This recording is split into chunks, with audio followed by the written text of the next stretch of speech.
guys. They got talented, a talented group of guys. They got in their bats. It's going to be talented, a talented group of guys. They got arms, they've got some power in their bats. It's going to be talented, a talented group of guys. They got strength. I see the arm get hit fastballs, and then I wouldn't say so. It's a whole different group of guys. Fastballs, and then make sure that we elevate his slider. A Michigan State style pitching staff at all. Defense is always critical. Defensive numbers indicate some issues out there in these regional. I don't know that there's any one guy, so to say, that's ready to hit fastballs and then make sure that we elevate his slider. Your defensive numbers indicate some issues out there. When you look at South Carolina's lineup, there's any one guy, so to say, there's depth. It's going to be key that he's able to fit in last, game himself. There's something that you like. Well, I don't know if it's a chip on our shoulder and last, game himself 5-6 innings into a ballgame. Team, a single thing in their lineup that sticks out to me. Well, we travel. We spend the first 4 weeks of our season every. The experience of coming north to south, and I just think, man, the drive college baseball. I think. How would you describe him? What kind of pitcher is he? Connor's kind of a typical left-hander, talented, talented group of guys. They got some 5-6 innings into a ballgame. Drive college baseball, I think. How would you describe him? What kind of pitcher? Connor's kind of a typical left-hander. He's going to get so he can stay in and last. Some 5-6 innings into a ballgame. How would you describe ball in his changeup? All 3 pitches have been effective. Okay. All right, Brian, I'm going to email these 2 interviews to you. All right. Let me know when they're in there. They're going out right now. Send it to Sports Talk SC Live. Is that what you like? Sports Talk SC Live. Yeah. This will be Kingston and Beals.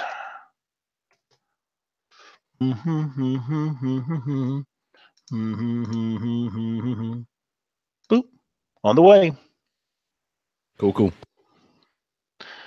Man, I'm so glad to get that daggone thing over with. Whew.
Clemson will host Nebraska. John Rothstein. He's going to drop them off game by game.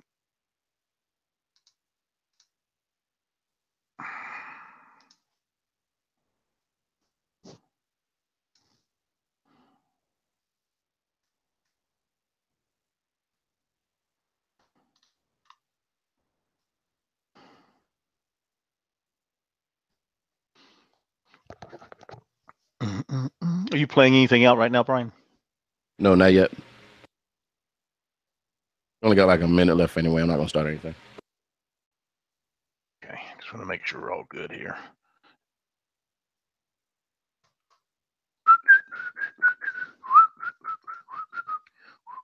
You know the order, right?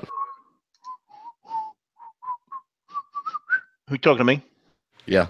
You got Monty, then Morgan, then Kingston, then the coach, then McGuire, then Money coach, then Bills. Yeah. Okay. Did he put a sheet together? You know?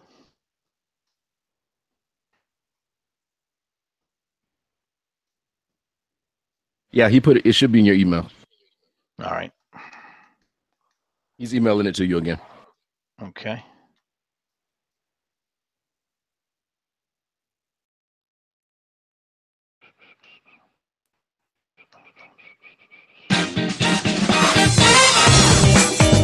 It's time for the final word in sports all across the state. You're listening to Sports Talk with your hosts, Phil Kornblut, Will Pelagic, and the Professor Tom Hayes. You've been waiting all day, so join the show now by calling 800-956-7266. In this setting, you have to win the first two games to have your best chance to win. So Adam and Cody, I think at this point over the last month of the season have been our top two guys. They're our veterans.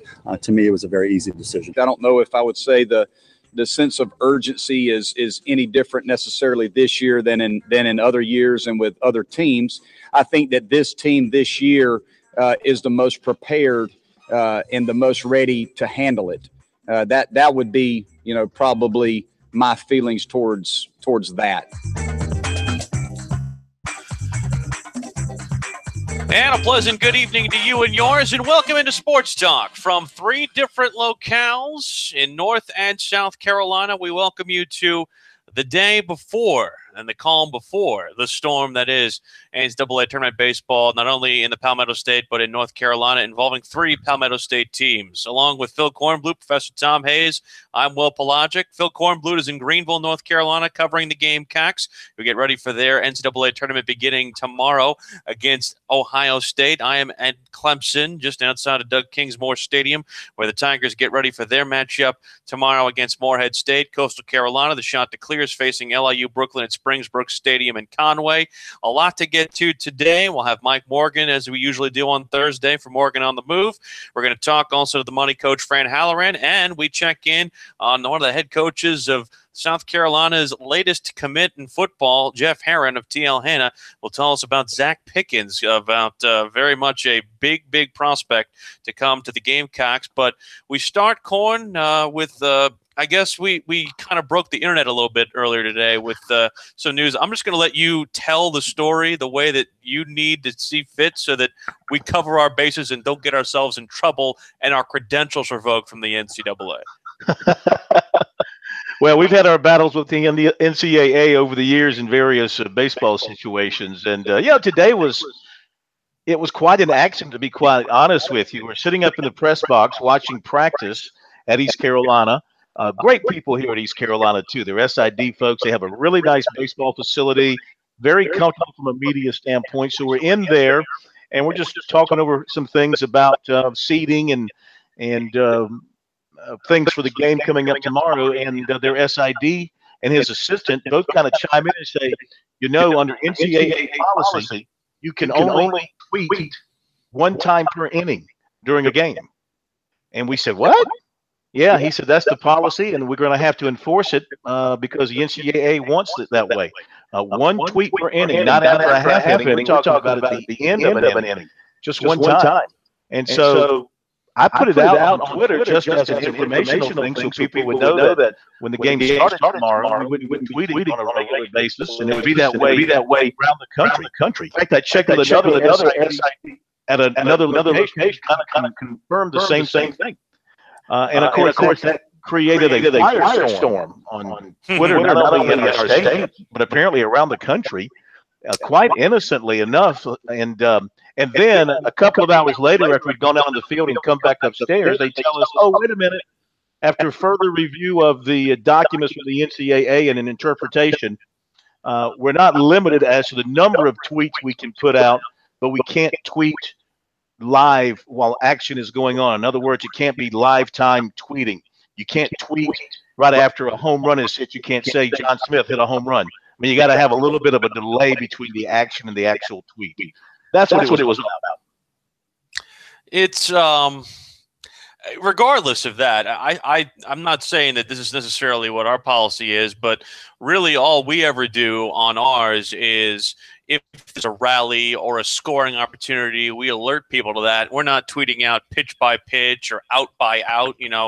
Basically, it's something that goes about as something to enhance the broadcast. Anything that we can tell that doesn't necessarily come across on the TV, or things that we find out stats-wise and things of that nature. My only issue with this is, why would you do anything to limit your exposure to an event that, in my opinion, Corn, needs about as much exposure as possible? Now, from South Carolina and Clemson's perspective, and even in Coastal Carolina, you're not necessarily asking or begging for more exposure. Baseball, we talked about this earlier last week, is something that is covered heavily because the public demands it. It's not like there's an increased demand for it or from that perspective, but nationwide, it's something that has a very limited periphery of interest right now. And I think anything that keeps that particular periphery of interest from growing, in my mind, I think is, pardon the phrase, it's stupid. Yeah. It's funny because before we knew about the change in the interpretation, we were joking with Mark Kingston after our interview with him and said, hey, did you hear about the one tweet per inning policy? And he got a little laugh out of that. And one thing he did say is, boy, they sure don't want to help give exposure to our game now, do they? And he said, of course, NCAA rules, if they're there, we'll abide by them, whatever the case may be. But the bottom line is that it turned out to be a little bit about nothing. And, we can tweet as we see fit in terms of the number of tweets. You just can't do real-time tweeting. And this is to protect the rights holders, the ESPN people in particular. For some reason, they feel like millions of Americans are going to turn away from their computer screens and their television screens and look at their Twitter to follow a game rather than watch it on television. I was going to say, to me, psychologically, from a standpoint of we the NCAA control the postseason. Let us show, can we flex our muscles, see our muscles in the mirror, look at us. That's the only reason I think they do it. It makes no sense to me.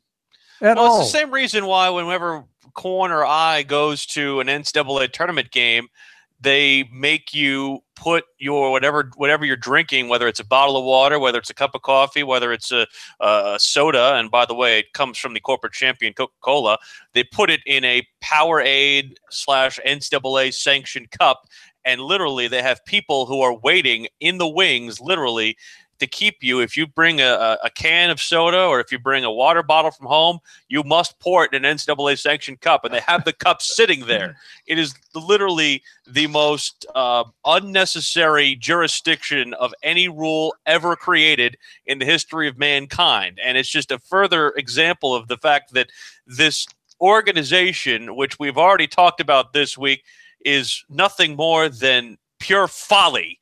Can't help itself. Wow. Well, let me add to that too, since we're once again pounding on the NCAA as we love to do, and we're not alone at that. So I'm eating lunch today after finishing up work at the stadium and going through the newspaper and looking through the agate, and I see this: NCAA placed North Carolina Central on 2 years probation because of certification errors that allowed ineligible athletes to compete.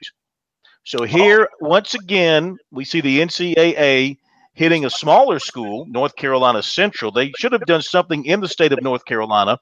So they hit North Carolina Central with 2 years probation because of errors in certification that allowed ineligible athletes to compete. Now, let's don't confuse that with errors in whether or not we're taking real classes at a major university and allowing those classes to count toward eligibility and keeping players on the field and on the court. Let's don't confuse the two. North Carolina Central, North Carolina Chapel Hill. I see a little bit of uneven distribution of jurisprudence here once again when it comes to the NCAA. I'm surprised you knew how to fit the word jurisprudence in there. That's very good of you. Well, as you know, I just took a long test given to us by our bosses, so I'm really on my game right now. I don't know if you want to share how you did with that particular test. Just says I passed. Says I passed. with with difficulty. 800-956-7266. If you have any more reaction to the Brian Bowen thing, or you just want to slam on the NCAA, we'll totally take any of those particular musings, because it's become our favorite target of late. We'll get you more inside of the previews for Clemson and Morehead State, as well as South Carolina facing Ohio State, Coastal Carolina, and LIU Brooklyn. We'll give you the pitching matchups for at least the first two that we have here so far, and also get you a chance to talk with the head coaches for both South Carolina as well as Ohio State, Clemson, and Morehead State. The Morehead State coach has a bit of a connection as well to the Palmetto State, which we've told you about. We'll explain how that all comes about together when we bring you back here on Sports Talk.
Damn it.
Hey, Corin, mute your mic during breaks.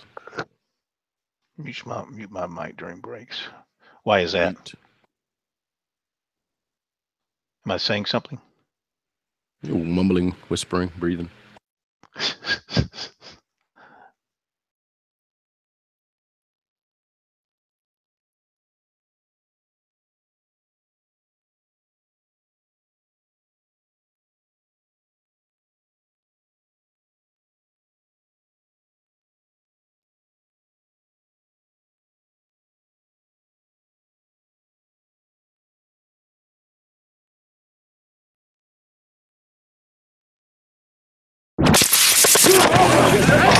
This is the place to talk Tigers, Gamecocks, and more. Sports talk across the state on the South Carolina Radio Network.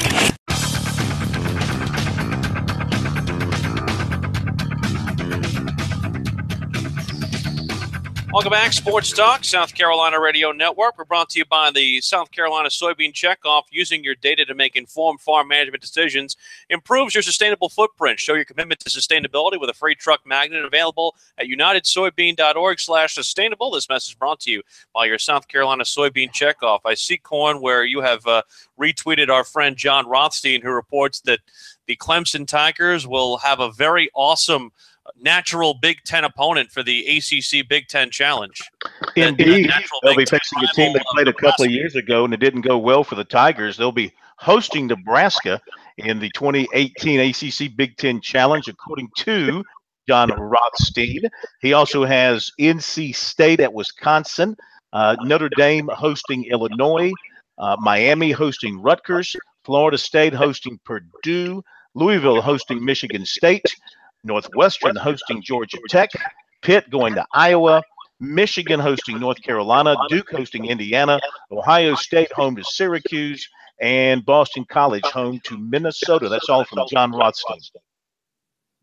Of course, we found out earlier today the game times for the first three games for all the Clemson, South Carolina, and Coastal Carolina broadcasts. The folks at ESPN setting the TV times for all of that. South Carolina's season opening game against Coastal Carolina will take place at noon. That is a 12 o'clock kick on the SEC network. Also, we found out the third game for them is going to be, of course, the game against Marshall, a 7:30 kick that is on ESPNU. We found out a couple days ago the week 2 kick, of course, against Georgia will kick 3:30 on CBS. We knew about Clemson's week 1 and week 3 matchups, the 12:20 matchup against Furman on ACC Network, and then the 3:30 matchup for week 3 against Georgia Southern. We did find out today, though, that Clemson's week 2 matchup against Texas A&M in College Station, 7 p.m. Eastern, 6 Central, and will be seen on ESPN. Coastal's second 2 games, the week 2 and week 3, will be 7 o'clock Eastern. They will air on ESPN Plus and also on ESPN3 as well. So certainly a lot to get to, of course, between now and then. 800-956-7266. A football note from Rick in Irma, who wants to talk a little about Bryce Thompson. Rick, what's on your mind today? Hey, Phil. How you doing? Hey, we're good. How are you? Good, man. It sounds like you guys are all spread out today. So anyway, that sounds good. This Bryce Thompson kid, what's the deal behind that? Is this the first time? Is this the first time when did Tennessee get involved? Or what all happened here? Well, you know what happened with him in South Carolina. You know how all that went down. And about the time that things started to deteriorate with South Carolina and he was learning that he might not be able to go to South Carolina for whatever reason, Tennessee was still recruiting him. They had been recruiting him all along, but sort of in the background. Remember, he committed to Virginia Tech originally, and then he backed off of that. And then at the Shrine Bowl, the week of the Shrine Bowl, the same day that Mike Ayers announced his retirement, he committed to South Carolina. And then, of course, they had to kind of watch that closely to see how things were coming along with him from an academic standpoint. Everybody knew that. They ended up not signing him in December. When they didn't sign him in December, that sent up a red flag. And Tennessee continued to recruit him. And he visited Tennessee during that time span. I think it was before the February signing date. And then it came out that he was not going to sign with South Carolina in February. And he continued to talk with South Carolina back and forth, and they kept tabs on him, trying to hold a spot for him to see if he could become qualified to enroll there. And they went ahead and took Nick Harvey because I guess they felt like it was better to take someone they knew could come in and help them this year than risk the chance of somebody who might not be able to get in. And so they moved on from him, and they took Nick Harvey to fill out the class. And Tennessee continued to recruit him, and he continued to work on his grades. You know, it was a kind of a strange situation. He was at Ben Lippen, then he went to Dutch Fork, and he kind of bounced around there a little bit. He was taking online courses and night classes, I think, and all kinds of different stuff. Apparently, somehow, some way, he qualified. He must meet the SEC and NCAA requirements because apparently he's enrolled at Tennessee for summer school. Now, Yeah. He still has to be certified and all that. You can enroll in summer school. I've seen this a lot where a kid enrolls in summer school thinking he's going to be qualified and eligible to play, and they turn up something in his transcript or his test, and all of a sudden they declare him ineligible for that season. So right now he's thinking he's going to be eligible and playing for the Vols this season. Okay. Well, I mean, I thought the kid had an academic situation, but obviously from what you're telling me, that could still be the case, but obviously anyway, I just saw the kid and Shrine Bowl, and he just really stood out. I'm really sorry to see him leave. I don't know if there's other issues involved there too that you're aware of, or that you know of. I'm not aware of anything outside of the fact that it struggled for him academically, and I'm not saying anything out of school here. I mean, that was a well-known situation for him. Not aware of anything from a behavior standpoint or anything like that. And you're right, he was outstanding at the Shrine Bowl. That's why when he did not make it into South Carolina, I thought that was a big loss for the Gamecocks, because this guy, even though they liked him for defense, and that was their plan for him, this guy's a very talented offensive player, and that appears to be where Tennessee plans to start him out based on his comments. Right. Okay. All right. Well, I'm real sorry to hear missing kid like that with that kind of talent. But anyway, it is what it is. I think it came down to, Rick, appreciate the call. Again, it came down to the fact that when South Carolina had the scholarship available, they just didn't have his grades where they were. Clemson and Morehead State getting ready to play in the opening game of the NCAA tournament. Here's a little bit from what we heard with Monty Lee. He will start Brooks Crawford for them. He last pitched in the Tiger victory over Miami in the ACC tournament. It's a tough decision anytime you're going into regional play, as far as trying to figure out, what's the right way to go about setting up a rotation. But we felt like Brooks gave us the best matchup. We also felt like just from a rest standpoint that he was the most ready to start. So it was a combination of the matchup against Morehead State along with adequate rest. Coming off the ACC tournament, we felt like Brooks was the right matchup to go with. What do you change with this group to try and get you over that hump? Nothing. There's really nothing to change. I think the biggest thing is as you progress throughout the year, I try to back off more. I think that the guys have heard my messages over and over and over again. I think they understand what's important to me as the head coach. We're going to have fun every day. My guys are going to come to the ballpark, and they're going to enjoy being here first and foremost. And the one thing that I've learned in years past is don't try to fix everything when things aren't going as well as you like for them to go. These guys are older. I think they've both said that. I think the experience and the maturity, this team's very calm. It's a very poised group. I think they can handle the moment. They're not a super emotional club. So, overall, I don't have to do as much, I don't think, with this group. I think they know the expectations. They police themselves very, very well. So we have less meetings, and it's more about them running it. I think that's been the biggest difference is these two guys are on our leadership council. They were voted by our team as leaders on this club. And a lot of times, instead of me sending messages, I just go to them and meet with them and get their perspective and let them send the messages. So that's been the biggest change, I think, is this a player-driven, leadership-driven team this year, and these guys have done a phenomenal job of running the team. Is it always dangerous to play a team that's kind of playing with house money, and are they a little bit like looking in the mirror? I know they're fourth in the nation in home runs. Well, I mean, I think any team that wins a conference tournament is battle-tested. I mean, oftentimes when you got to go through a conference tournament and you have to win that conference tournament to get into the postseason, every game is a high-pressure situation. You know that when you're playing a team like a Morehead State, that automatic bid, that 4 seed, because I've been one of those too, you're going to deal with a team that's battle-tested. You're also going to deal with a team that's coming in that's really, really excited to be here. That's Sports Talk.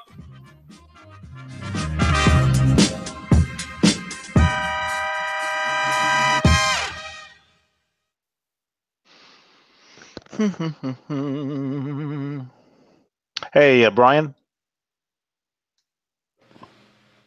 What's up? Okay. When he says we're not getting audio into Twitter, is it just me not going into Twitter, or is it? I'm trying to figure out what's going on this end. You got to go back and change that setting. Apparently, remember the setting we had to when we discovered the problem last time. The audio input setting was wrong.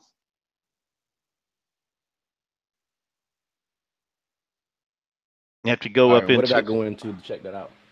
Hang on. Let's see. This is in the Hangout, right? No, they're saying the Periscope's not getting audio. Let's see here. The Periscope's not getting audio. It's getting no audio of any kind? No, hold on a minute.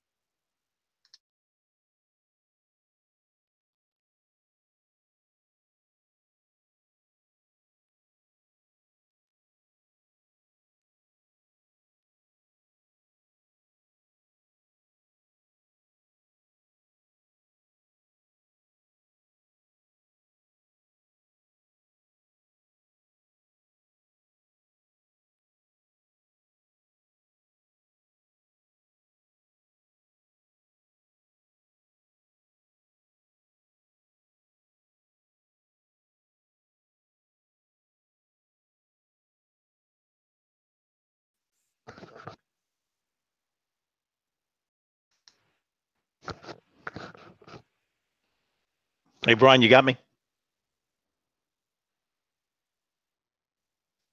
Yeah, I'm trying to restart the Periscope. Give me 1 second. Yeah, I hung up on myself, wanted to make sure you still had me.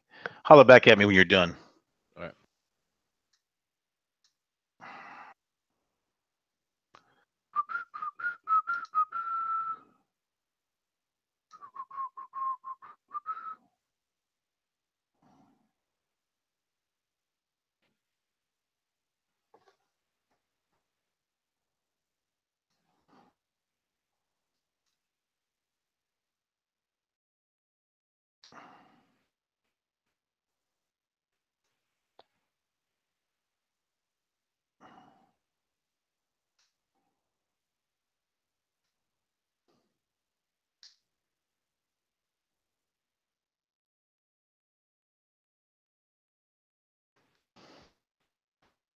Has no, they should. No, they'll have that. No, that should. No, they should.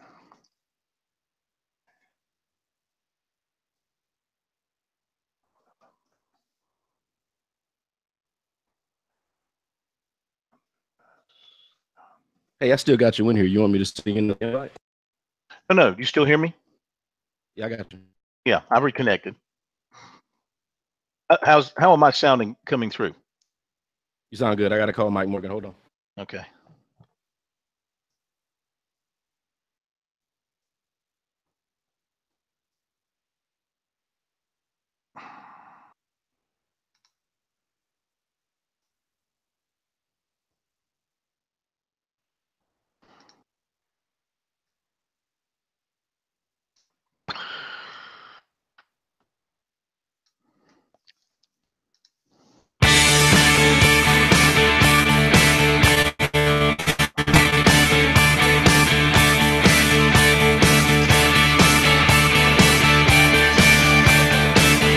Sports Talk, South Carolina Radio Network, as we come to you from Clemson, from Greenville, North Carolina, as well as from our Columbia studios. It's now time for our weekly segment with Morgan, with Mike Morgan, with Morgan on the Move here on Sports Talk. It's always brought to you by the folks at Founders Federal Credit Union, which is honoring our servicemen and women with Founders Military Mortgage.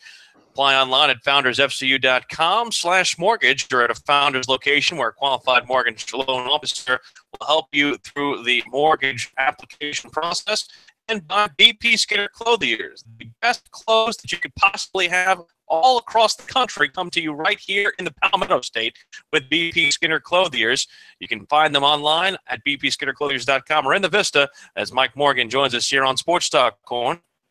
Always good to have Mike with us this time of the year as we head into what I like to call mayhem, even though it's the last day of May. I haven't come up with a name for it for June. Maybe we'll call it, like I said the other night, Juniper, as we got baseball in the last day of May and into June with the regionals beginning. Okay, Mike, we're focusing on where I'm at, East Carolina, where Will is at, Clemson, and where our friends at Coastal Carolina are at, which is at Conway. What do you think of those regionals? Can the three locals, well, local to us here is South Carolina and Greenville, can the three state teams emerge and get to super regionals?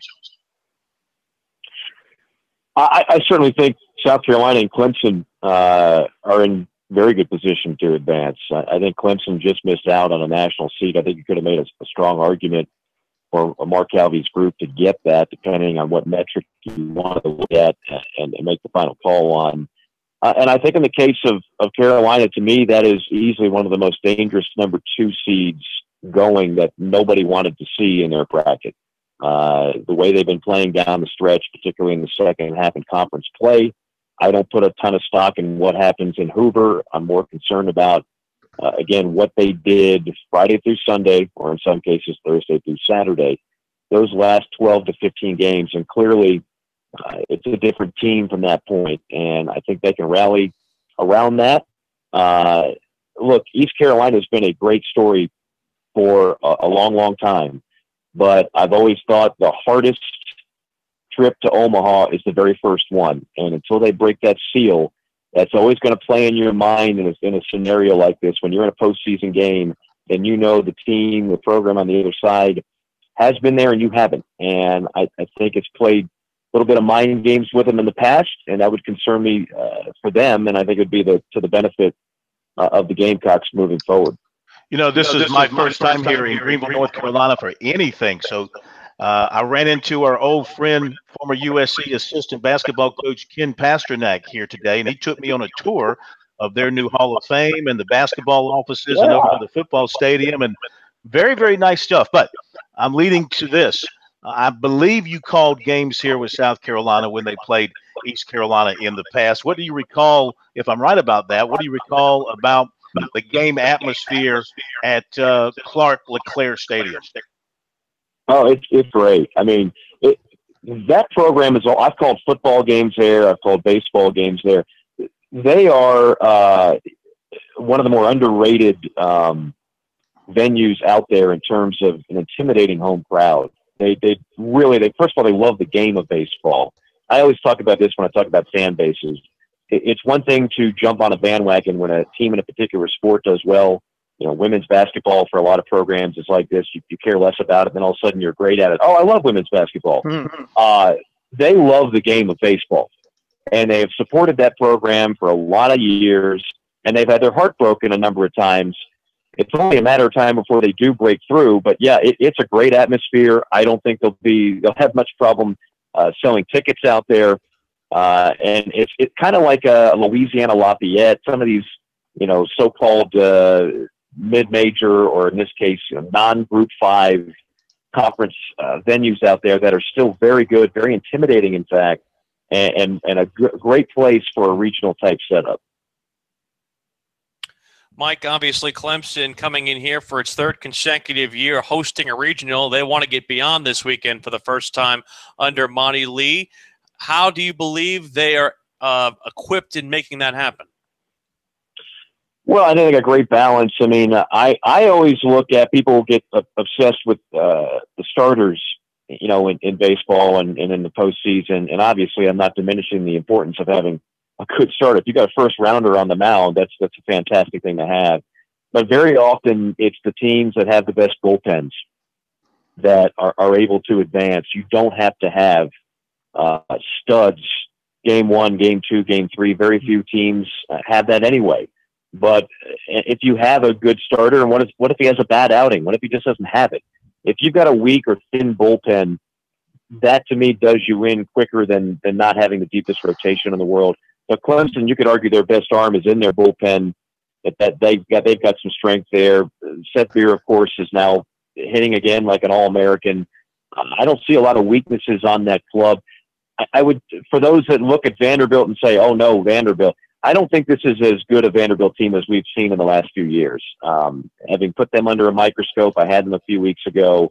Tim Corbin has done a tremendous job with that program, but honestly, it's a very young team, and they don't have the punch that some of those other Vanderbilt teams have had, particularly the one that Clemson saw last year. So I think Clemson's actually in pretty good shape in that regional. When you look at Clemson, Mike, their ability under Monty Lee the last couple of years to come from behind in games, I mean come from behind with huge margins, how much mentally do you think that will hold true, or does it give them an advantage to know that they have the ability with their bats to come from behind if they fall behind early?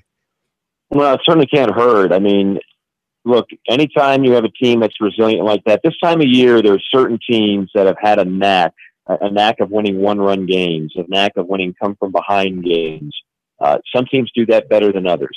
And you're going to be tested more often than not in the postseason, where not everything's going to go your way. You're not always going to get that early lead. Like I said, your starter is not always going to come out and give you a great 7 innings. So how do you respond to that?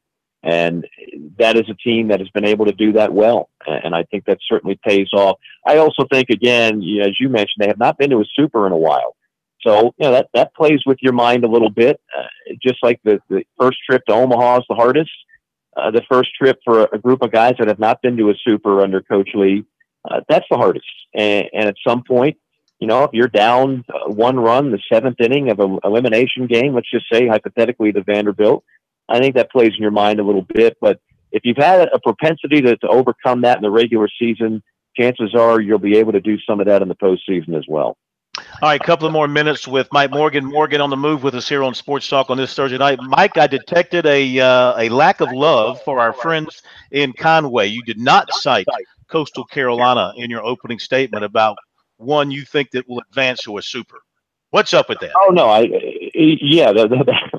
that's not a knock at all. That's me trying to be precious with the time in this segment. No, Coastal is certainly a threat, and certainly again another program that supports their baseball very well. I mean, it almost goes without saying, when you win a national championship, you don't have to sell people on how good Coastal is, how good Coach Gilmore is, or anything else. The proof is in the pudding. They've got a trophy and a banner to show that. So I know Coastal doesn't get the same amount of attention in that state as the Big Two, so to speak, but without question, I mean, they're a formidable team, as they are almost every year under Coach Gilmore. So what's up for you in terms of television appearances here in the tournament? I am in Athens. I've got Georgia, the number 8 national seed. One of Clemson's opponents this year, the Duke Blue Devils, are the number 2 seed. So we've got a potential SEC-ACC clash. Duke has been a great story in that they went over a half century without going to the tournament. And now they've got a coach that's brought them there 2 out of the last 3 years. So Georgia, meanwhile, they haven't been to Omaha in 10 years. That's kind of hard to believe, but that is the task. But they're a complete team. I think Georgia advances. They win that, and it should be a lot of fun here in Athens. Mike, thanks so much for the time. We appreciate it. Have a good call. Okay, guys. Thank you. It's Mike Morgan joining us as he does every Thursday here on Sports Talk. We'll hear from the head coach of the USC Gamecocks, Mark Kingston, and recruiting with Corn next on Sports Talk.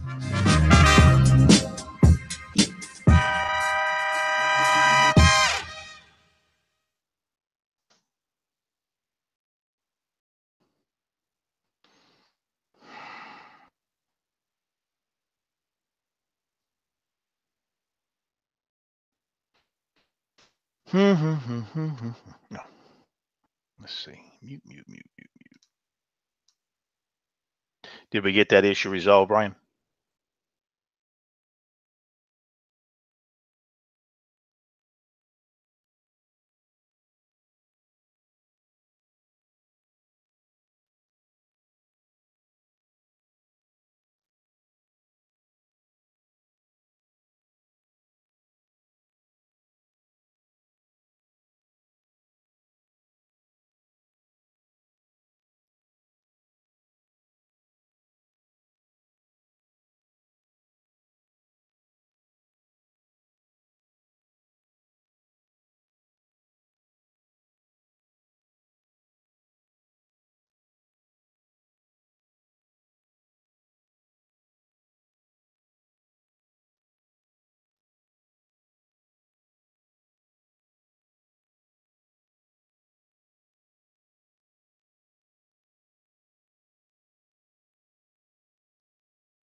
didn't, Phil.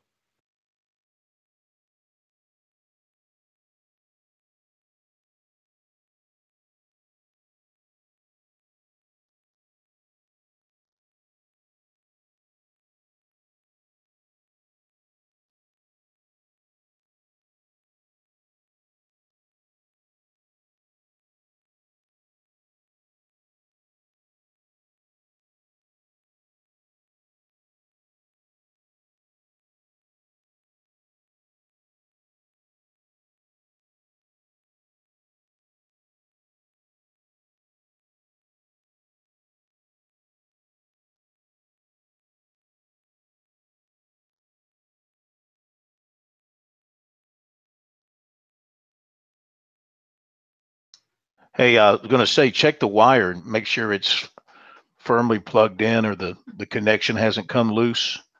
Yeah, everything's in there tight. I'm trying to think.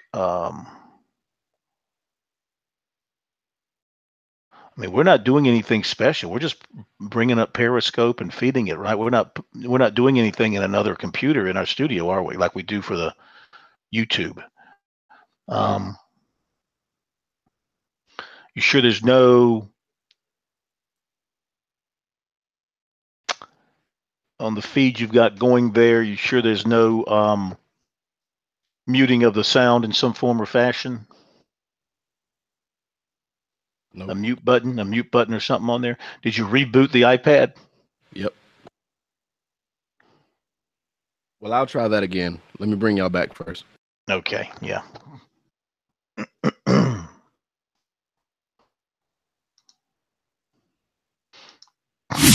Now back to Sports Talk, South Carolina's most listened to sports talk show for more than 30 years.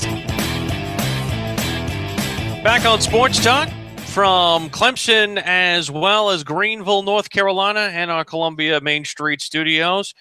We made mention of this earlier. Brooks Crawford starting for Clemson, the right-hander, 8-2, 3.35 ERA. He goes up against the southpaw Dalton Stambaugh from Morehead State, 7-3 with an ERA over 6. South Carolina is going to start Adam Hill, and they are going against a southpaw 2 from Ohio State. Corn, what'd you learn about the Buckeyes today? Yeah, I tell you what, it was a great day. You spend all day at a ballpark watching teams practice and just talking baseball. That's what I call a good day. It'll be Connor Curlis, junior left-hander for Ohio State, 7-4, 3.81, the ERA. As you mentioned, Adam Hill starting today for South Carolina. And the Gamecocks have Cody Morris set to go in Game 2. So Mark Kingston today was asked after the Gamecocks practice about the thinking in kind of rearranging, moving Hill from the 2 spot back to the 1, and putting Morris in the 2 spot, and then Logan Chapman dropping to the 3 spot in the rotation. He was asked about his thinking for doing that.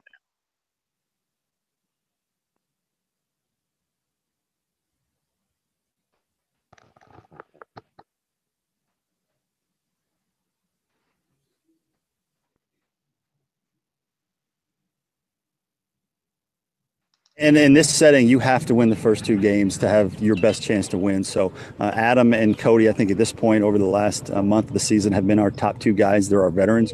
To me, it was a very easy decision.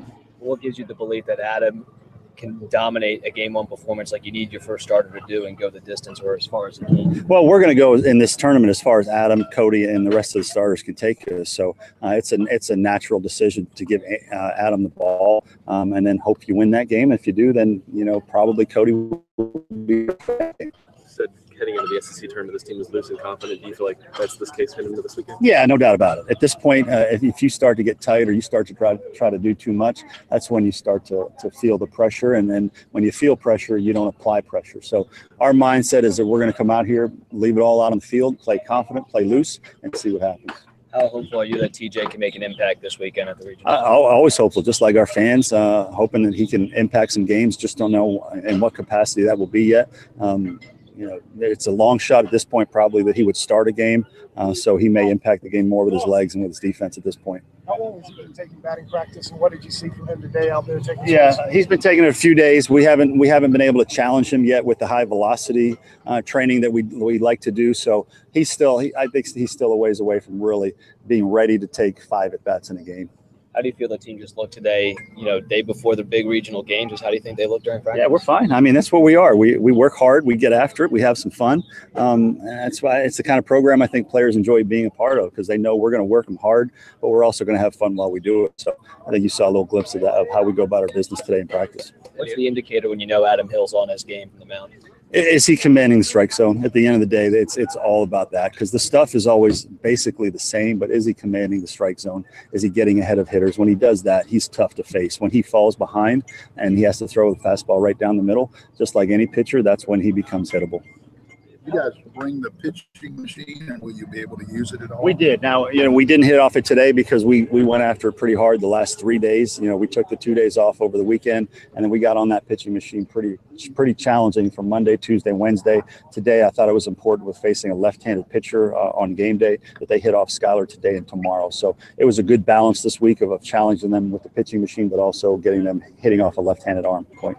After a full week of breaking down film on Ohio State, your last take on them and the kind of team that they'll show you tomorrow? Well, they're a solid team, and they're throwing a really good left-handed pitcher tomorrow night, and they have a closer at the back end that has tremendous stats as well. So it's a team you need to play well against. At this point in the season, there's nobody that you say will be an easy game. So it's going to be a tough Big Ten team. And, Big Ten teams generally are known for being pretty physical and playing really hard. So that's what we expect.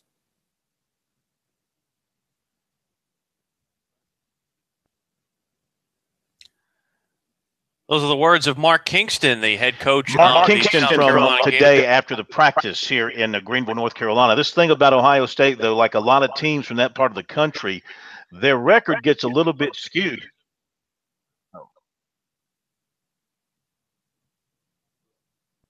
No, go ahead, Corn.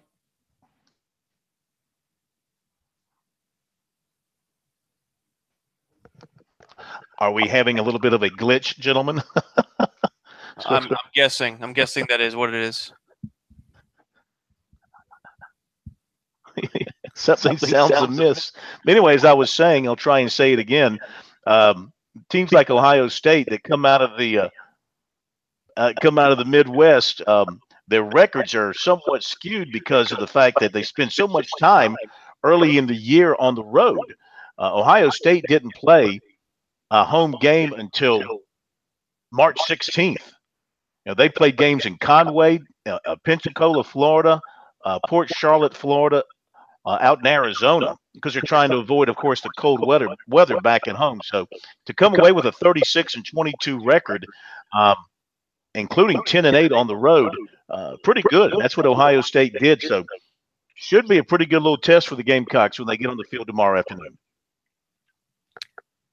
Certainly so. It should be interesting looking at how they go about this, because again, when you're in one of these tournaments, you obviously, when you're a team like Clemson who is hosting, you get basically a one-bid league team, kind of an also-ran, a team that kind of comes in momentum-wise. This is a different thing for South Carolina. They're facing a team that believes they belong there and believes that they can get out of the regional, especially because of the fact that there's one of the teams outside of the Power Five that is hosting this regional. So from that perspective, this should be a unique test for the Gamecocks. I got to believe also, Will, that this is a team where their pitching is not going to be flustered, because if a team commits 92 errors, that means their pitching staff have had to pitch 4 and 5 out innings. So apparently this pitching staff is very resilient mentally. Go on, you have some recruiting for us.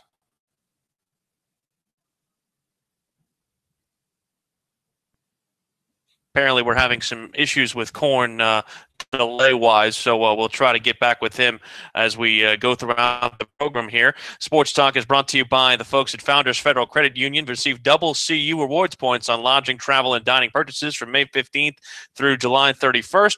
When you use your Founders Visa Signature or Platinum Visa credit card, visit foundersfcu.com/Visa for full details. Pro, it's interesting, kind of getting a little bit of the lay of the land of this Morehead State team. So much of what they do is offensive. They hit the ball very well. They have a .317 average, and that's something that is very, very gaudy from their perspective. In your mind, does that almost seem like a matchup nightmare for Clemson, just because of the fact that, while their offense has been very, very good lately, it does have the ability to possibly go hot and cold? Yeah, if I'm Clemson, I want to, first of all, I want to get off to a good start. That's something that Clemson has not done in a lot of games. That's why they've, developed the ability to come from behind.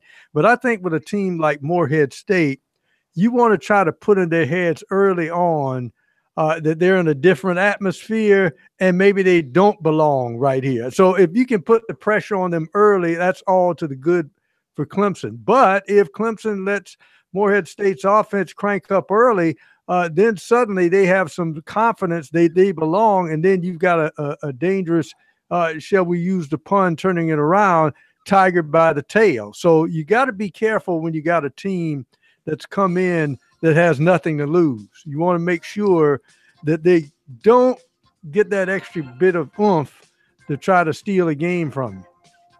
That is, of course, to look at that game. Again, Clemson facing Morehead State. We got South Carolina facing Ohio State, Coastal Carolina, LIU, Brooklyn. We got it covered about as well as anybody can do so, and better than anybody can do so, with our three-state or three-location show here.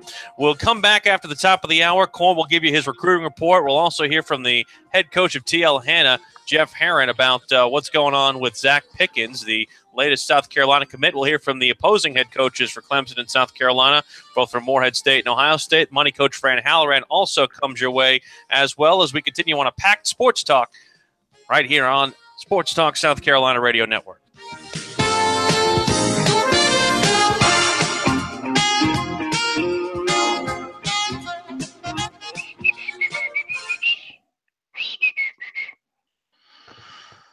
Okie dokie. All right, you got it?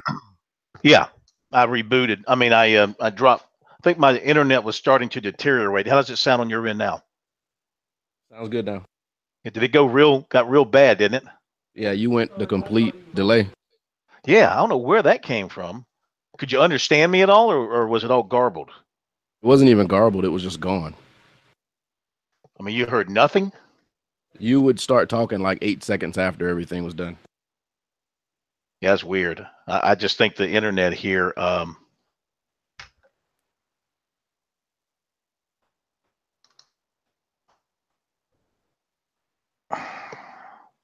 You want to do your recruiting when we come back? How much you got? Well, I was going to say we're going to have the coach on. Let's do it at 7:20.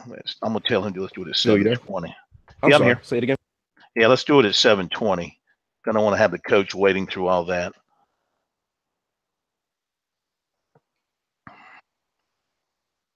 You need the coach's number? Yeah. I need to, I'll text it to you.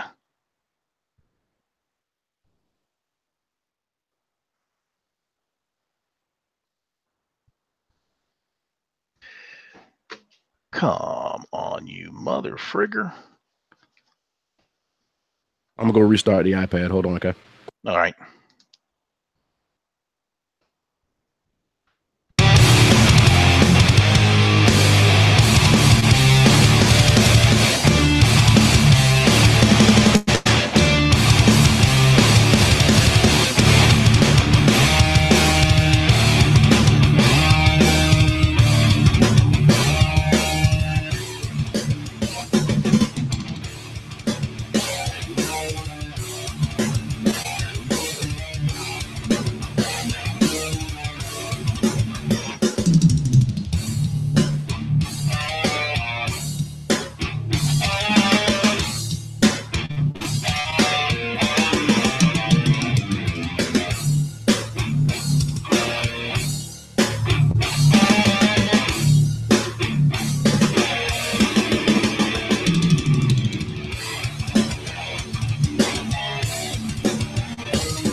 Brian, I text you the coach's number.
I'm here. I text you the number. Huh? My recording.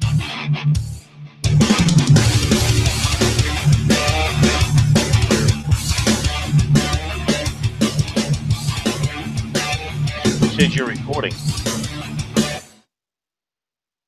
I'm asking if you want me to record this. Oh, no. I got you. Never mind. I got you. Yeah.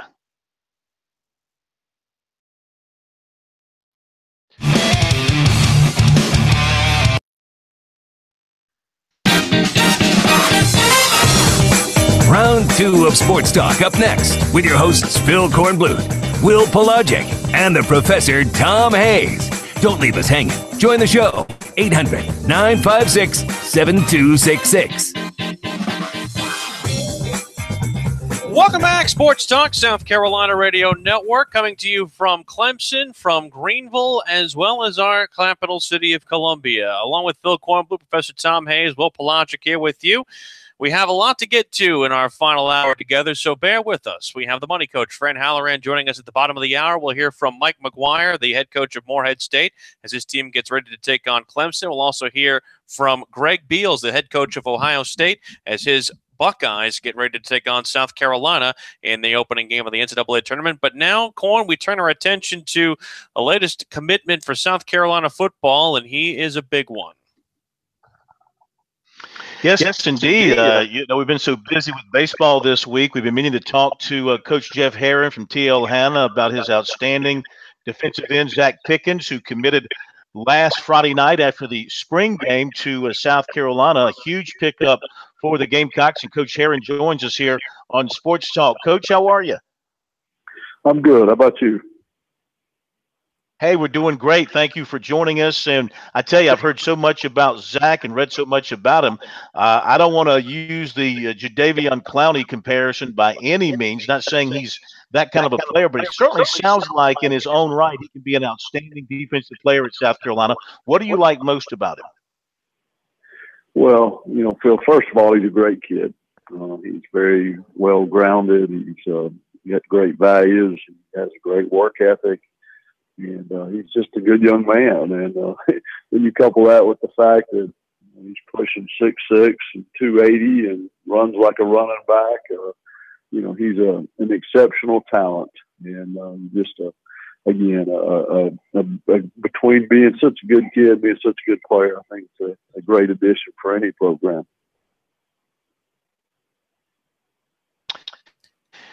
We look at him and see a defensive end type player, but his size indicates that he could grow into an interior defensive lineman, yet they tell him they could use him all over the defensive line, inside and outside. Where do you think is going to be his best fit for him at South Carolina?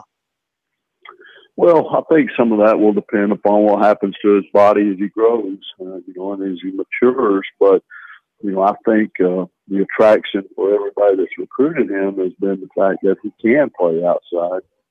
He has the length, he has the speed and the quickness, and those guys are just harder to find. There's more inside guys available, but again, he may put on 50, 60 pounds and be an inside guy, but I think what they're recruiting him as and what everybody sees him as is an edge guy, and certainly those are more of a premium to find. Coach Herron, it's interesting looking at obviously all these prospects who come in. They commit at various times and kind of make their decisions. What role do you play, and what specific role do you play, especially with Zach, just from making a decision this early going in and also being so firm in that? Well, the role that the coach plays, I think, is always going to vary with the kid and his family situation and things like that. And Zach's very fortunate. His mother's a great lady. She's very strong, very intelligent, and they certainly had put a lot of thought into this decision. So my role basically was just a kind of a support deal, and we really didn't expect him to commit. It wasn't a part of the plan.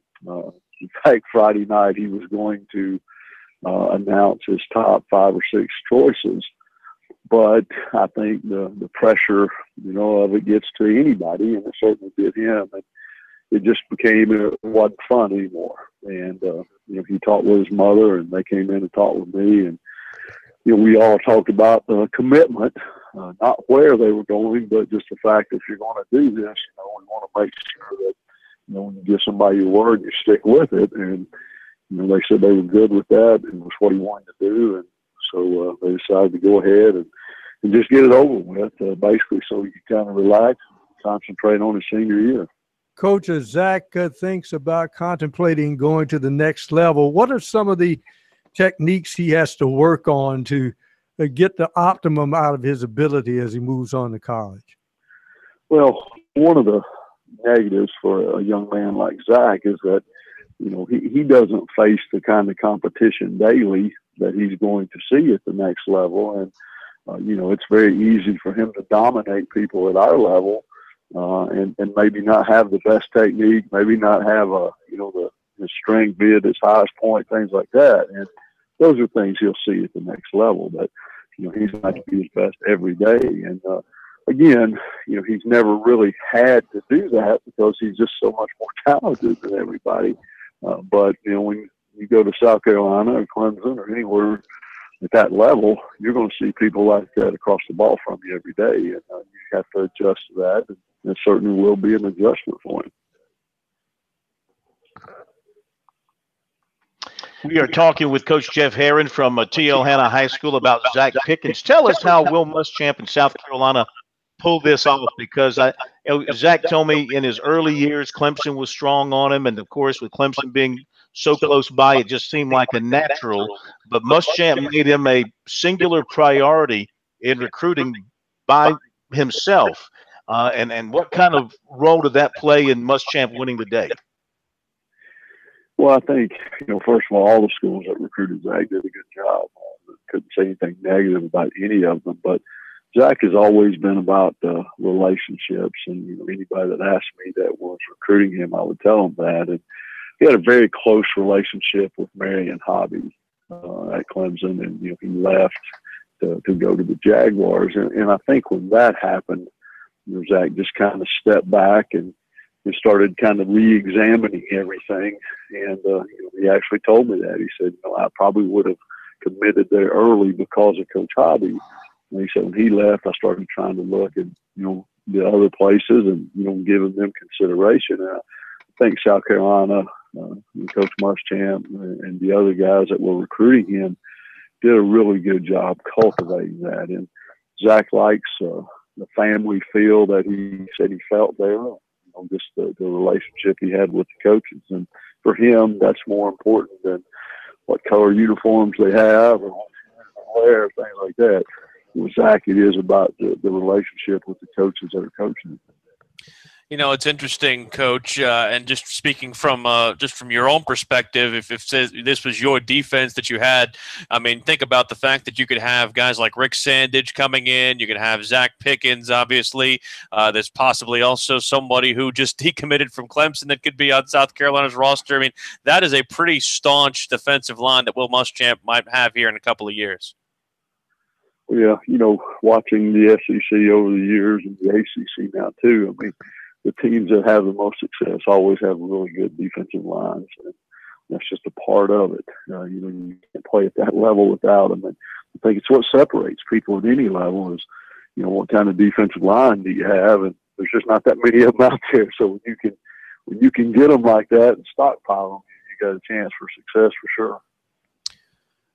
Well, Coach, appreciate the time as always. Again, best of luck to you this upcoming season, and I guess keep that young man healthy. We will do our best because his health it has a lot to do with our success. Thank you so much, Coach. Appreciate it. All right. Have a good evening.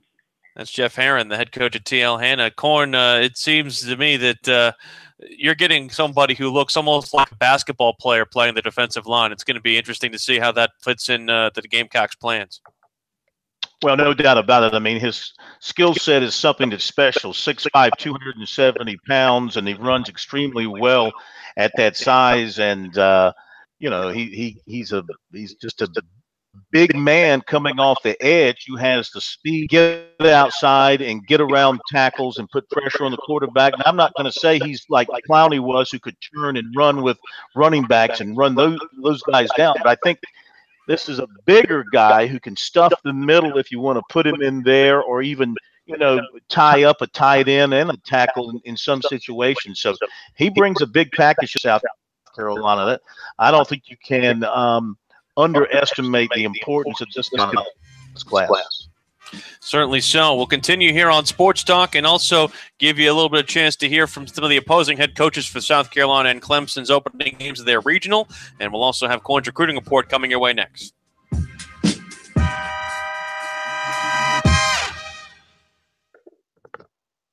Corn, you want to disconnect and send you another invite? Yeah, I'm going to switch and see if it gets me. Apparently, the Wi-Fi here has deteriorated considerably. So stand by, Okay, and let me let me know, and see I'll send what the number. happens here. I can just reconnect.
Okay, Brian, how's this?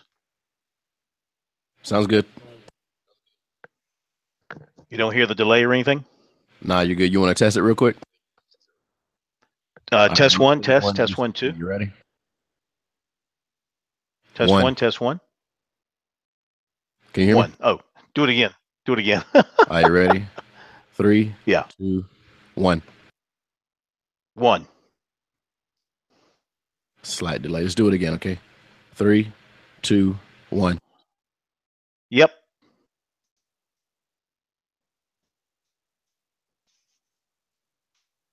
It's slight, not as bad as it was, not anywhere near as bad. Yeah. We ever able to get the Twitter audio going? No, we just went ahead and scrapped it. There's something going on with it. Well, that's not good at all. Yeah, I think I think what's happened here is I've been on the Wi-Fi here at the hotel, and it was good early, and I think as more people have moved in and gotten on their devices, it's eaten into the bandwidth. So I need to. I'm on my hotspot now, and I've got LTE, but I don't have full bars. Typical. We'll try and live with this the rest of the night. Then I'll see what happens moving forward.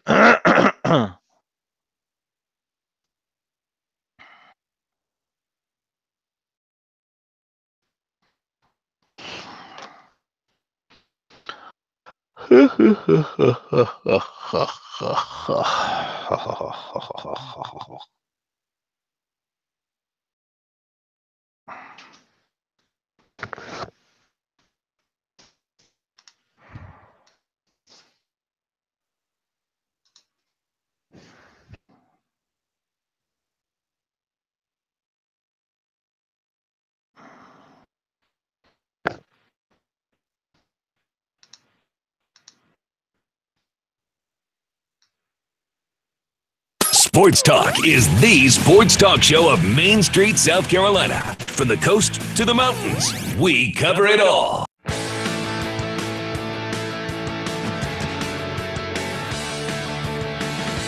Welcome back, Sports Talk, South Carolina Radio Network, brought to you by South Carolina soybean farmers, using your data to make informed farm management decisions, improve your sustainable footprint, show your commitment to sustainability with a free truck magnet available at unitedsoybean.org/sustainable. This message brought to you by your South Carolina soybean checkoff. Meant to get to this earlier, but now it's time for us to avail ourselves of the Phil Kornblut Recruiting Report. Go ahead, Korn. All right, let's get at it. Defensive back DeQuantius Watts of Atlanta has several major offers at this point. Clemson is not one of them yet, but the Tigers are interested enough in him to have him in for an unofficial visit on Wednesday, and he's hopeful for a call from Mike Reed at some point, delivering him the news of an offer. He likes Clemson, and they do have interest in him. His most recent offer is Virginia Tech, Rutgers, Georgia Southern, and Western Kentucky. Plus, he has Boston College, Virginia, Georgia Tech, West Virginia, Temple, and others. He'll be taking upcoming visits to Ole Miss, Tennessee, Michigan State, Ohio State, and others. One could be USC. He says he's supposed to be talking with Brian McClendon, and the two kind of exchange messages apparently, but they haven't hooked up on the phone, or at least as of last night, they had not. But he'd like to hear from South Carolina as well. Gamecock offensive line coach Eric Wolford looking at another offensive line candidate for this class, one that could help right away. Anthony Wiggin, Lackawanna Junior College in Pennsylvania, coming in for an official visit this weekend. He talks with Wolford pretty regularly, he said. Wolford was up to see him at school and watch his spring game, so they are obviously very interested in him. This will be his first visit to USC. He's coming in with his parents, and he says the Gamecocks are a top school with him right now. He will be taking more visits. He'll be going to Louisville in June, Ole Miss as well in June, and Penn State in December. Some of his other offers are Nebraska, Cincinnati, Pitt, and NC State. He graduates in December, and he'll have 3 years to play too. Offensive lineman Warren McClendon of Brunswick, Georgia, is another one of those targets for Wolford. We mentioned last night about his top 5, but he also said in an interview with Rivals that USC and Georgia stand out as his top 2 right now, ahead of Florida, Auburn, and Tennessee. He'll visit all this summer, and he'll make a decision early in the season. Wide receiver Kevion Mullins of Memphis plans to make USC one of his stops this summer, according to Rivals. He's a former Memphis commitment. USC offered defensive lineman Adarius Jones of Virginia Beach and 2020 quarterback DJ Uiagalelei of Bellflower, California. We know one of those kids, again, from, St. John's Bosco Prep out there in Bellflower, California. Clemson target, offensive lineman Zach Carpenter, committed to Michigan. And another Clemson target, linebacker Spencer Lytle, who I believe is the quarterback's teammate, was offered by Auburn.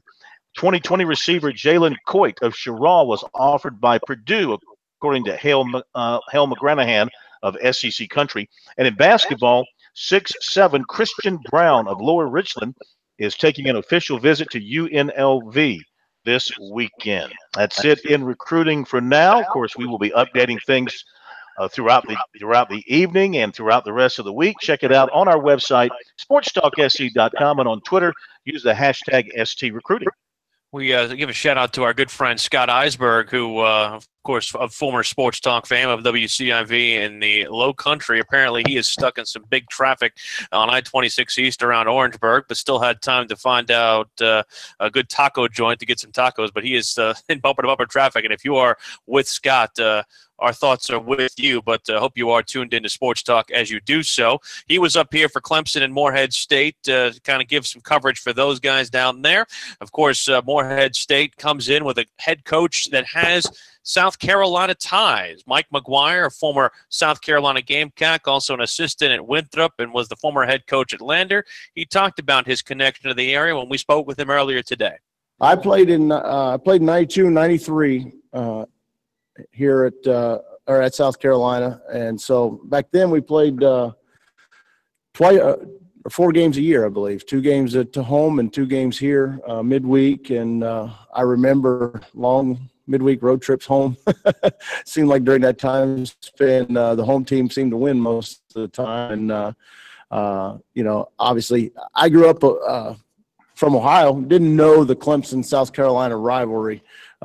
Transferred to South Carolina my junior year, and was fortunate to play on 2 regional teams there, but learned real quick that this Clemson-South Carolina rivalry, it's a pretty big deal. And so, I compare it to growing up an Ohio kid, the Ohio-Michigan rivalry, and there are a lot of similarities to that. What can you tell us about your pitching plans for Friday? Well, I anticipate throwing Dalton Stanball, and I let Monty know that just a little bit ago. I'm going to confirm that in our meeting later today, hopefully. I told him I just need to see after practice today.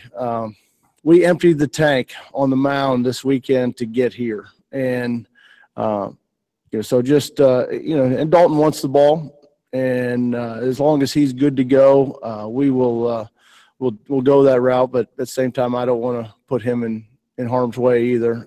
Those conference tournaments, when you win or go home, you end up using some guys a little more than you would, say, in a regular season or on a weekend series. And we had to do that with multiple guys. And so it's been a light week of practice for us this week. I was really glad the weather's holding off, that we got a chance to get outside today, because we didn't accomplish a whole lot in practice Tuesday and Wednesday, but that's because we were still recovering from what a grueling weekend we had. How easy is it to ratchet up that adrenaline from the weekend? Is it something you can carry over, or is it something that once you're between the lines, it kind of continues to carry over? Well, I think my guys are going to be excited. Number one, we're going to play in front of a crowd that, we don't get to play in front of all the time. I felt like, one of the things that I'm pleased with our club about it, and I felt like we really showed it over the weekend, is the poise that our club has. I've got a veteran club. 7 of my 9 starters were starters for me last year. 8 of my 9 starters have over 600 career at-bats at the college level. So we're a veteran club. Braxton Morris is a 4-year starter for me at second base. He's won more games than any player in Morehead State history. Nico Holsizer, Trevor Snyder, Reed Leonard, those guys are juniors. Hunter Fain, there's 4 juniors that have started pretty much every day since they got on our campus. And so, we've won a lot of ball games. We've played in a lot of great venues. We've played a lot of good teams, won a lot of games against really good teams. We're not going to be scared about, we're excited about the opportunity. And we know we've got to play well to beat Clemson. We know the things we got to do, things we can't do to be successful. We've proven, especially this year, we can beat anybody and we can lose to anybody. and we know the formula that it takes to be successful and the things that'll get us in trouble. Corn, I was saying this earlier with Pro. They think this, whenever you see the team in the NCAA basketball tournament, you worry about a Cinderella. That's the one thing you worry about is a team that where it's easy to find belief. And I think you kind of have that with this Morehead State Ball Club.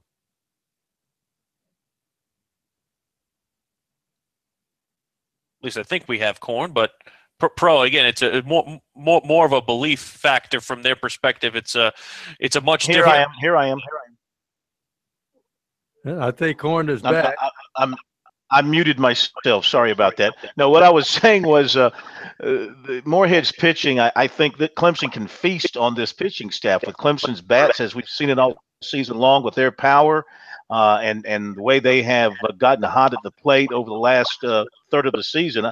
I think they're going to have a field day against a pitching staff that teams are hitting 281 against, and the ERA is hovering around 6. I mean, that should be pure sirloin steak for the Clemson hitters tomorrow afternoon.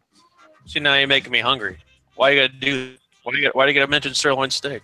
It's not nice. What if I'm going to go to Washington Sizzle? It's getting late in the evening.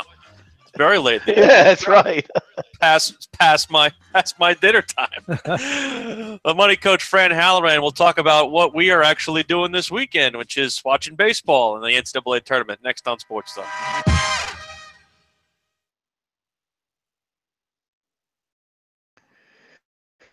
You and Pro keep it since my you and Pro keep.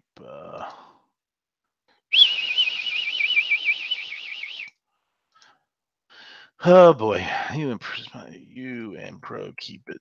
You and Pro keep it for Fran since my signal is so iffy right now.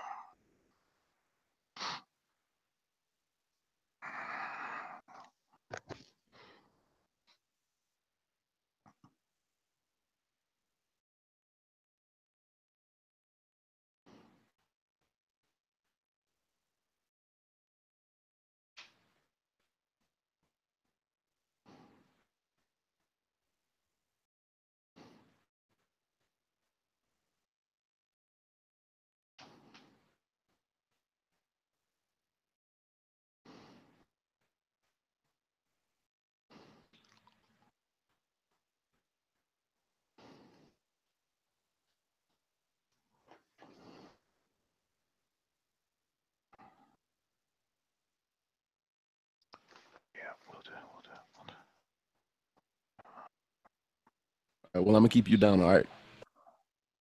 Yeah. Talking to me. Yeah. Will told me how you wanted to do this one. Yeah.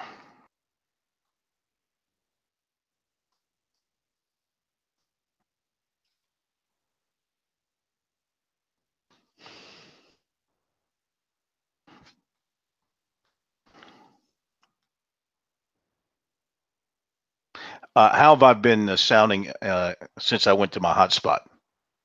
You still had a slight delay. Yeah. And I muted myself. I forgot to unmute myself.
Ooh.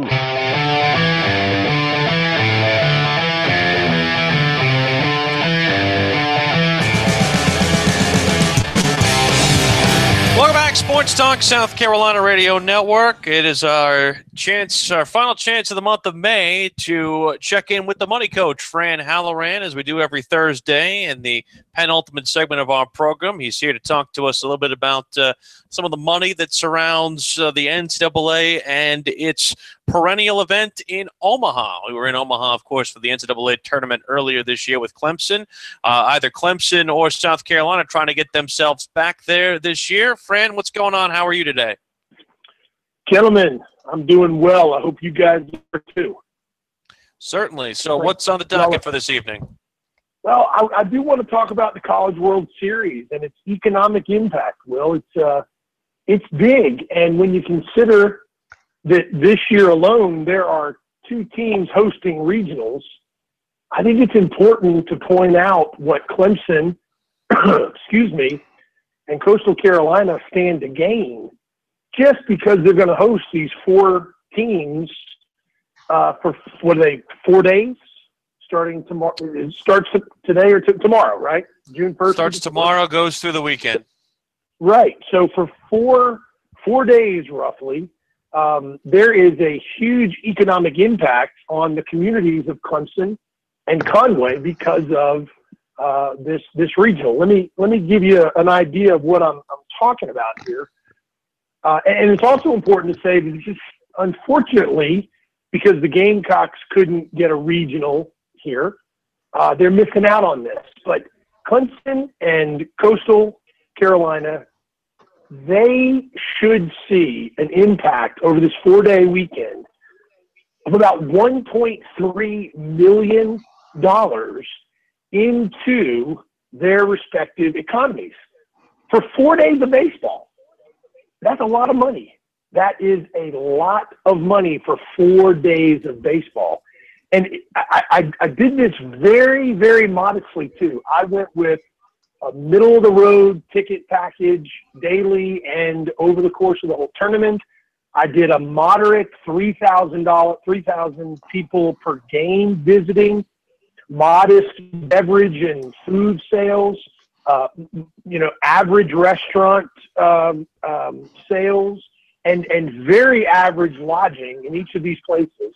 And you're talking about $1.3 million in economic impact in both Conway and in Clemson for 4 days of baseball. That's a lot of money. But Not when to you mention- really, go. Not to mention, just in Conway, I mean, you already have the built-in tourist attraction of adjoining Myrtle Beach. As we always say, Conway does not equal Myrtle Beach, but I'm sure there is plenty of intrigue. I know the weather Saturday is kind of iffy, but I'm sure there's plenty of intrigue just from that perspective alone, and the baseball can only enhance that. It absolutely will enhance it, and everyone loves going to Myrtle Beach just because they either love it or they hate it, but you got to go because it's Myrtle Beach. You know what I mean? But the economic impact cannot be misstated. And of course, I hate to say this about, excuse me, the Gamecocks, but they're missing out on this opportunity because they're not hosting a regional. But if you do the math on this, the College World Series is easily a $100 million event. If you take $1.3 million for each of the regionals, and I believe there's 16 of them, talking about $20.6 million for each of those, for the total of all those regionals, $1.3 million each. You look at round two, the super regionals, there's 8 sites. If you just take the same $1.3 million, you're talking about $10.32 million. And there was a study done last year after the College World Series, and it was printed in the Omaha World Herald back in June of last year. It's estimated that the College World Series itself brings into Omaha $70+ million in economic impact. When you total the regional sites, the super regional sites, and the College World Series, college baseball over the next, what 2.5, 3 weeks, is that about right? Is that about the time frame? It's about right. You're talking about $100 million worth of economic impact to the cities where these games are going to be played. That is huge. That's big money, Will. Big. Not bad for a sport they used to call non-revenue at all. Bro, you're right, because when you think about it, for years and years and years, it was only football. Not even basketball wasn't even expected to pay its way until about 15, 20 years ago, if you think about it, except at the very biggest schools. Now baseball is putting itself on the map of $100 million. It will only be a matter of time before we'll see this double and then double again. And College World Series will be a $500 million entity in the next 10 or 15 years. It's just growing that quickly. It's growing exponentially, and there's not going to be anything anybody can do to stop it, because it's an exciting time. It's a very exciting time. Everybody loves watching the College World Series. Well, the other thing too, Money Coach, is the fact that, while there are schools like Clemson who have hosted before, and you think of some of the others around the country, Florida State's done so, Athens has done so. I mean, Coastal Carolina's only done it once. This is the first time they're doing it in their brand new ballpark.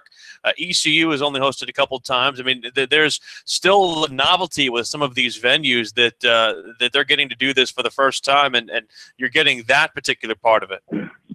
No doubt about that. No doubt about that. And I don't think there's any more of a kind of a Cinderella story when it comes to the regional sites than ECU. You guys were talking about it earlier with Mike Morgan. They have never been to the College World Series. They have been devastated over some losses. And as much as I mean, I hate it that the Gamecocks are up there, because who the heck knows what's going to go on. It's just so not predictable. But ECU is a place where, golly, they support baseball big time, and there will be big crowds watching those 4 teams. And let's root for the Gamecocks all week long. How about that? As far as the economic impact is, when you look at the sport, it seems we're seeing a lot more teams with, say, colder climes. It looks like the Big Ten is getting better. Is that going to add to the coffers as we see more of the northern teams maybe get a little bit better and they come south for some of these regionals or even host a regional, and we could see a real bump as far as the money making is concerned with baseball? Absolutely. But let's be honest. College baseball is dominated, absolutely dominated by teams from the southern United States, in California in most cases. I mean, if you look at the list, it is filled with mostly ACC, SEC teams. They are loaded. And to your point, Pro, about influx and what these economic, what these games mean economically to communities. Omaha said, the article in the Omaha Herald said that no one supports their team the way LSU does. Well, just imagine if you could start having some of those really big football and basketball schools who are in the Northeast or in the Midwest, North Midwest, if they start supporting college baseball, if their teams make trips to the College World Series, the economic impact is going to be even more magnificent than I talked about earlier. We could easily see in the next 10 or 15 years the College World Series be $500 million worth of economic impact on the communities in which the games are played. That is massive, massive money. $500 million.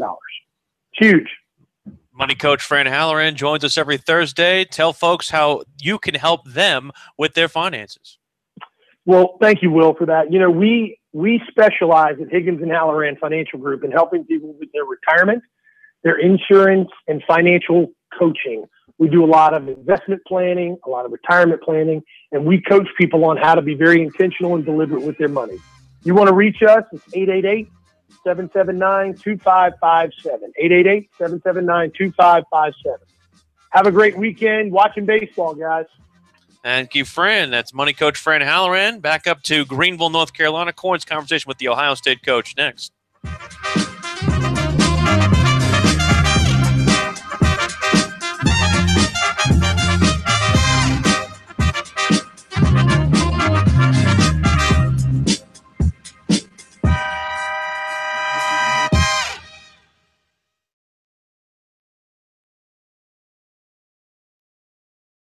Okay. All right, Brian, how do I sound to you now? Say it again. How's it coming through now? Sounds good, man. Yeah. What's happened is the Wi-Fi here now is settled down after I think people moving in and checking on stuff. Because that cleared up as when I went away for a little bit to check something else out, and when I came back, reconnected to the in-house, and it was pretty strong. So I will remedy this for sure for tomorrow night. All right. Well, I got, I know better. I know how it is in hotel when you rely on hotel Wi-Fi, and I know it can, during the middle parts of the show, it starts out good because people aren't here. People start coming in 6:45, 7 o'clock. They start eating up that bandwidth, and things get garbled a little bit. Yeah, I got your bills ready. Okay.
These guys, they never sleep. Check them out on the web at SportsTalkSC.com. Now, more of Sports Talk on the South Carolina Radio Network. Well, just so you know, Corn, the message has come from on high. The director from the NCAA, Director of Media Coordination and Stats, and also the media coordinator for March Madness, David Warlock, has said, quote, "For the record, there is not a policy that limits anyone covering the NCAA baseball or softball championships to tweeting once per inning. Tweet until your figures bleed if you like." Wow. So there you go. Well, again, I'm sorry that this became such a big story because it was a very innocent thing on our part. Again, myself and some other people in the press box, we were told that, and I'm not blaming the East Carolina guys. They're great people.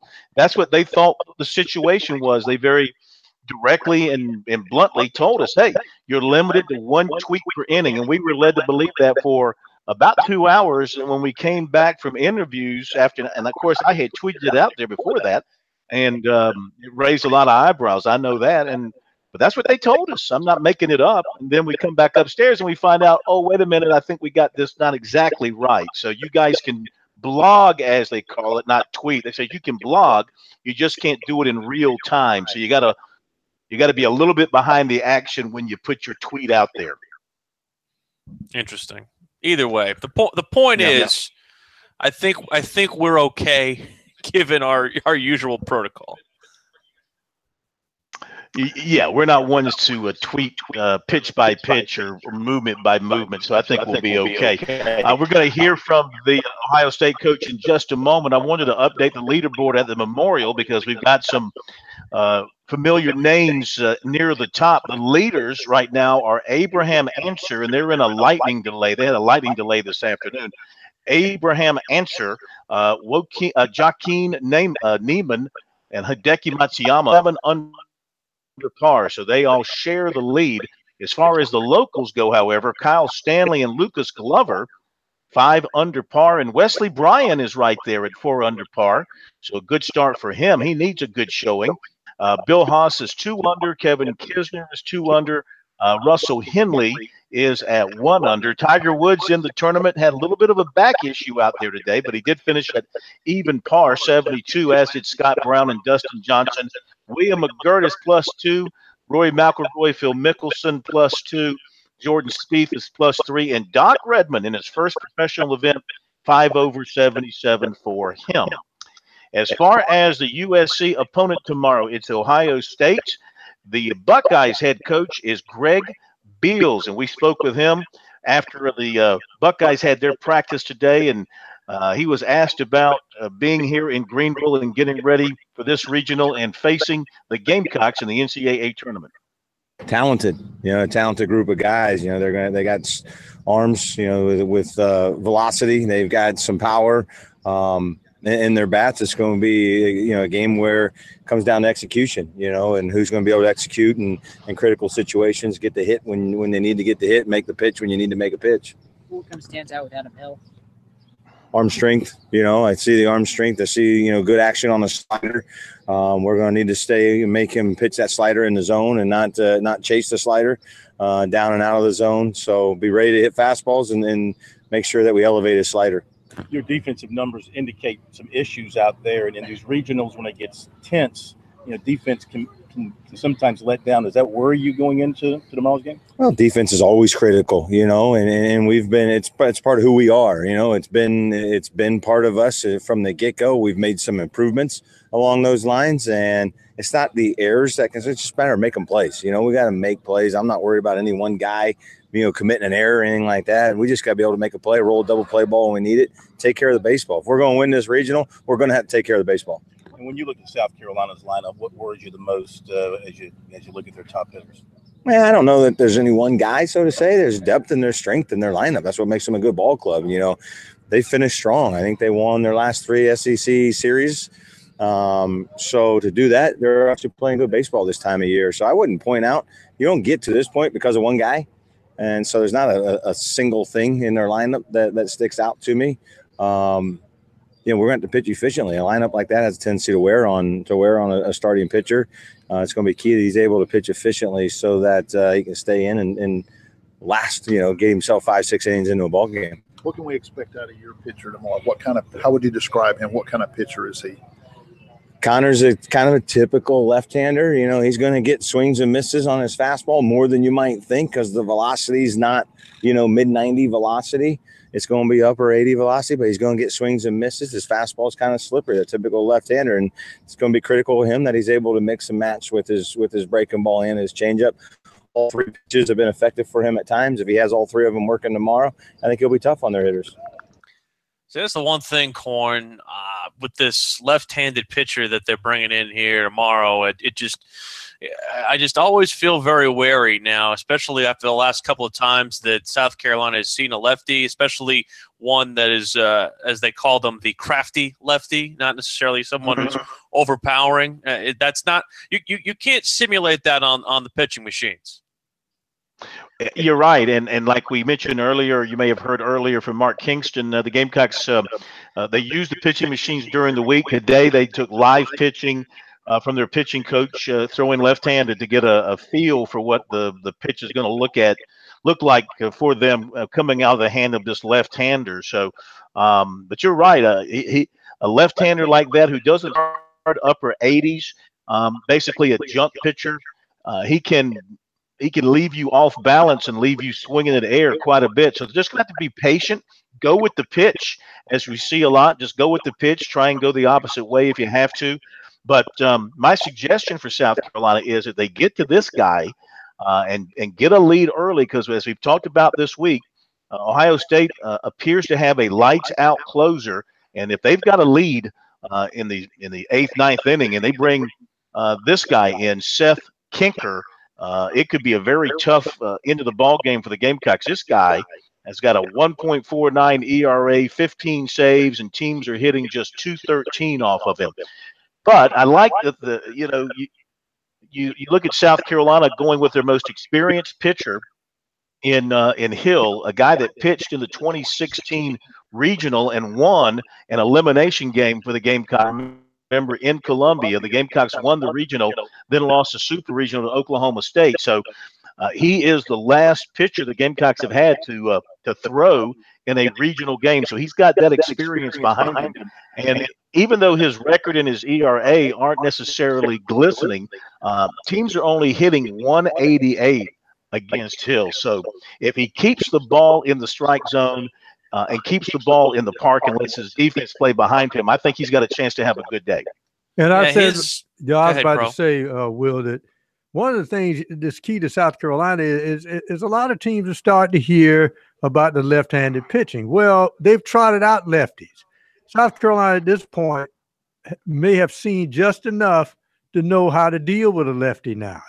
This guy may be the one lefty that they say, well, wait a minute, they've seen some lefties now. I think they've passed the test.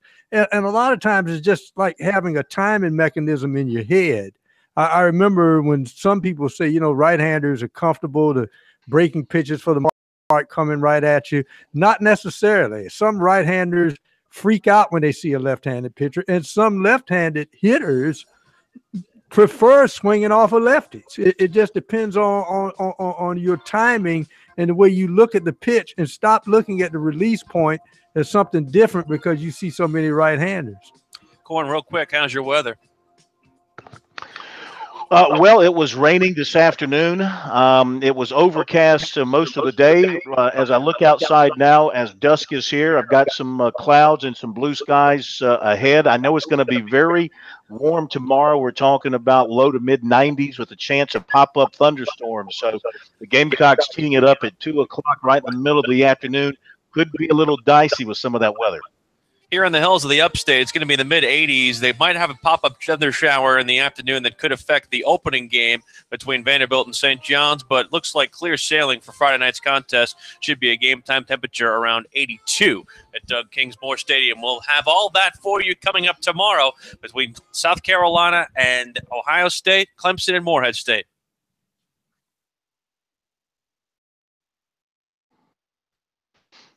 Okay, dokie.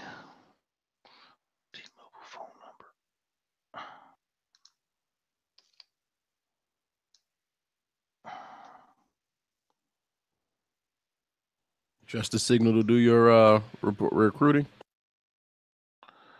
You tell me if it's good enough to do, we'll do it. Slight hiccup every now and Check, then, but check. I mean, we can try it. Hold on. Okay.